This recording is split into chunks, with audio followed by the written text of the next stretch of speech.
Welcome to The Explainer. Today, we're diving into a massively viral trend in the world of radical productivity. It promises absolute transformation through extreme, unwavering discipline. But we're going to use the research to peel back the layers and see what's really going on beneath the surface. So let me ask you a question. Are you optimizing your life? Or honestly, are you just trying to escape it? It's a pretty heavy question, I know, but it's absolutely crucial. Because today, we're looking at whether your favorite extreme productivity hack might actually just be a highly sophisticated form of escapism dressed up as self-improvement. Let's dive right into our first section, the monk mode hype. What exactly is this viral productivity trend?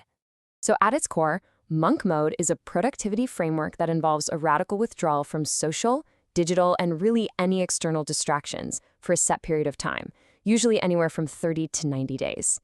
The objective? To focus obsessively on a singular goal. We're talking no socializing, no entertainment, and sometimes even no dating. It is a completely brute force approach to shutting out the noise of the modern digital world. And the appeal is actually pretty obvious. The promise here is enlightenment and peak output. It sells this incredibly alluring fantasy of a clean slate. The idea that if you just strip away all the complexities of the world, this hyper-focused, incredibly disciplined version of yourself will magically emerge. That brings us to our next point, monastic cosplay versus reality, or mistaking the aesthetic for the practice. Because as you'll see here, there's a fascinating disconnect. On one hand, you have true monasticism. Think Buddhist, Christian, or Sufi practices. These were never meant to be productivity hacks. They are comprehensive ways of being, deeply embedded in community, ritual, ethics, and service. But then, on the other hand, modern monk mode completely discards all of that. It literally just takes the aesthetic of austerity, like a guy sitting in a dark room avoiding social media, and optimizes it purely for individual achievement, personal output, and, quite frankly, workaholism. Our sources highlight this with a really striking quote. It says, "The monk, properly understood, was trying to escape the self. Monk mode is trying to perfect it. These are not the same project. They are, in some important sense, opposite ones." Wow. True monks sought the dissolution of the ego into something larger. But modern monk mode? It's arguably the most relentlessly self-focused project imaginable. Which leads us to a pretty funny contradiction, the performative paradox. The modern monk mode movement is highly theatrical. Practitioners are constantly documenting their withdrawal. They post about their 4 a.m. wake-up times, their freezing cold showers, and all their productivity metrics on the exact same digital platforms they claim to be rejecting. It really reveals that for a lot of people, this is actually about identity construction, performing asceticism for an audience, rather than genuine, quiet transformation. Moving on to the next section, the Day 91 rebound. This is all about why productivity crash diets fail. The sources identify what they call the cascading failures of extreme restriction. It's like a domino effect. First, you create an artificial environment dependency. Second, there's actual cognitive decline. The science literally shows that grinding out 14-hour workdays without recovery absolutely tanks your creativity and decision-making.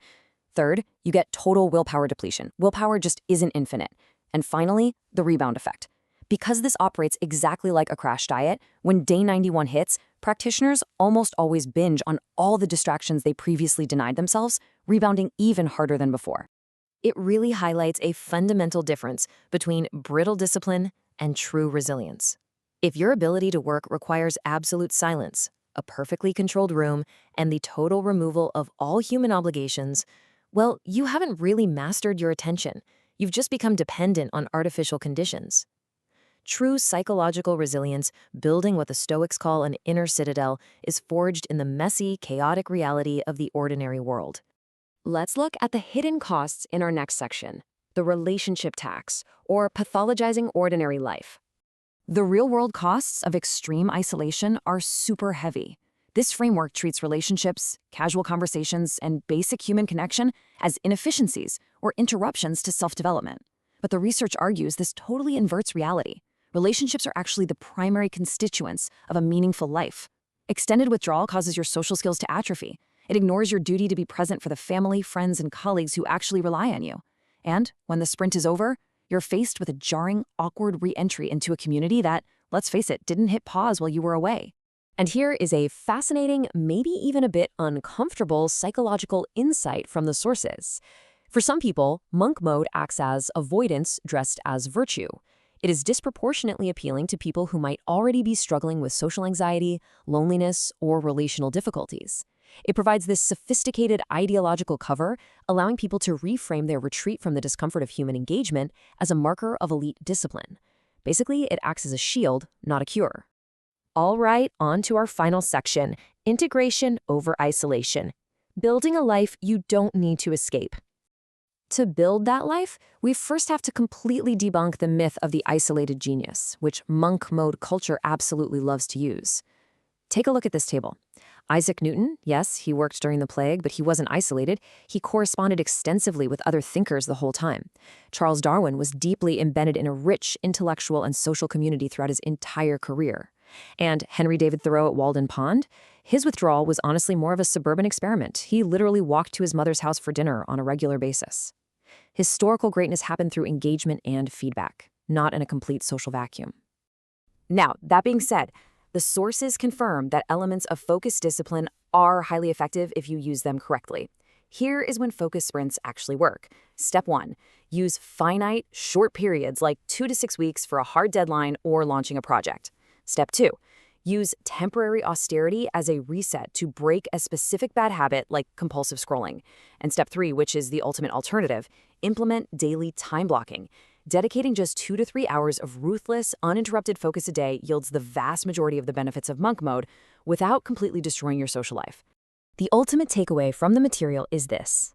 The highest leverage mode is not periodic monastic escape, but the development of consistent, balanced systems. Sustainable rhythm always beats chaotic, restrictive frenzy. The goal of a deep, meaningful life is to develop the capacity to work and create right within the messiness of lived experience. It's about prioritizing a life of actual inhabitancy over a life of mere output. Which leaves us with this final provocative thought to chew on today. As you look at your own habits, your routines, and the way you manage your attention, ask yourself, is your discipline a tool for deeper engagement with the world, or is it just a sophisticated way to hide from it? Remember, true mastery is about connection, not just isolation. Thank you so much for joining me for this explainer. Keep learning, keep questioning, and we'll see you next time.